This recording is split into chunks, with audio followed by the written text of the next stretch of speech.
Bonjour, c'est Nicolas du site utilisersonmac.com.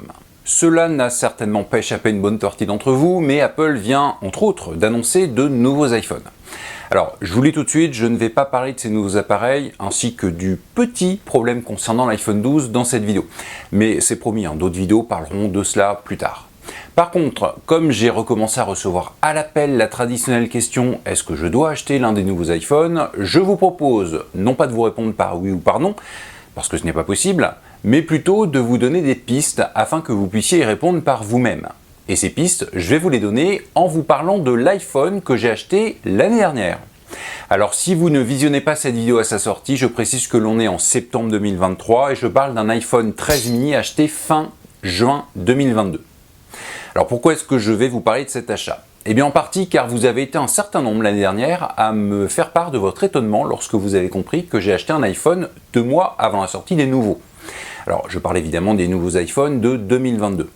Et enfin, en vous expliquant pourquoi j'ai acheté un iPhone qui allait être renouvelé 2 mois plus tard, donc un iPhone que l'on peut considérer comme obsolète, eh bien comme je vous l'ai dit précédemment, cela vous donnera un début de réponse à la question « Est-ce que je dois acheter l'un des iPhones qu'Apple vient tout juste de sortir ?» Évidemment, juste avant de commencer, abonnez-vous à la newsletter de mon site, c'est gratuit et cela vous donne accès à des conseils exclusifs. Le lien est en haut à droite de cet écran ainsi que dans la description de la vidéo. Bon, maintenant que vous êtes tous abonnés à ma newsletter, sans exception, je vais pouvoir revenir au sujet du jour. Pourquoi l'année dernière j'ai acheté un iPhone 2 mois avant la sortie des nouveaux ? Parce que bon, on va pas se mentir, je savais très bien en juin qu'Apple sortirait de nouveaux iPhones en septembre ou au pire en octobre. Alors, déjà, la question à se poser, c'est à quoi me sert mon iPhone, que ce soit l'ancien ou l'actuel? Et c'est la question que vous devez en premier vous poser. À quoi il vous sert? Ça paraît bête à dire, mais dans certains cas, cela vous donne un début de réponse. Dans mon cas, mon iPhone me sert à mon usage personnel, mais également à réaliser des vidéos sur mon site internet, donc également un usage professionnel. Au début de l'année 2022, j'avais encore mon bon vieux iPhone SE, celui de première génération, qui est sorti en mars 2016. Il me convenait encore très bien, à part la batterie qui battait de l'aile, mais une batterie ça se change, donc ce n'est pas un argument pour changer de téléphone. Je précise qu'il y a une chose que j'appréciais plus que tout sur mon iPhone SE, c'était sa compacité. Je me déplace toujours à vélo, donc avoir un petit téléphone dans la poche, c'est indispensable à mes yeux. Et la taille de l'écran me suffisait parfaitement. Bref, à première vue, aucune raison de le changer. Sauf qu'Apple a présenté sa future version d'iOS en juin 2022 lors de la traditionnelle WWDC, la conférence mondiale des développeurs du monde Apple.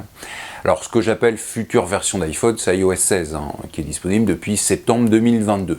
Mais donc, à partir de juin, j'étais encore sur iOS 15, je savais que mon iPhone SE de première génération ne pourrait pas être mis à jour sur iOS 16. Puisqu'à chaque fois qu'Apple annonce un nouveau système, il donne en même temps la liste des appareils compatibles. Alors, si vous êtes un habitué de mes vidéos, vous savez qu'à mes yeux, il n'y a absolument aucun problème pour utiliser un iPhone équipé d'un ou deux systèmes de retard. Sauf si vous devez réaliser des vidéos qui doivent montrer le dernier système. Donc, à cause de cet usage professionnel, j'ai dû envisager le changement de l'iPhone. Alors, ce n'était clairement pas une surprise, l'iPhone SE de première génération est sorti en mars 2016, j'ai acheté le mien fin avril 2016, et cet appareil, livré à l'époque sous iOS 9, a été mis à jour de nombreuses années et donc a eu droit à un paquet de systèmes. Conclusion, c'était quasiment sûr avant même qu'Apple l'annonce qu'iOS 16 ne pourrait pas tourner dessus. Mais donc, il me restait à envisager deux options.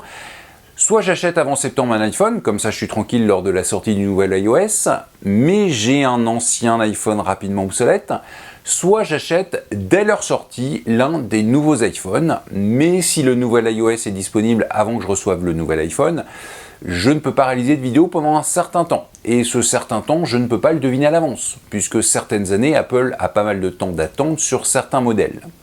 Si c'est une semaine, ça va, si c'est un mois, c'est très gênant. Donc au final, voici un bon argument pour changer d'iPhone, même si ces derniers vont être renouvelés très bientôt. Autre argument très important, je vous l'ai dit, j'appréciais particulièrement la petite taille de mon iPhone SE de première génération. Or en juin 2022, l'iPhone le plus petit proposé par Apple est l'iPhone 13 mini, qui est déjà plus gros que mon SE. Et les rumeurs annonçaient qu'Apple ne proposerait pas d'iPhone 14 mini. Donc si j'avais dû passer de ça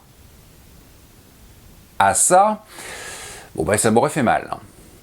Et dernier clou dans le cercueil, le taux de change euro-dollar avait énormément évolué sans qu'Apple augmente le prix de ses iPhones déjà sortis. Donc il était évident que les prochains iPhones qui seraient annoncés en septembre 2022 seraient plus chers que ceux vendus en juin 2022. Je parle pour les prix européens.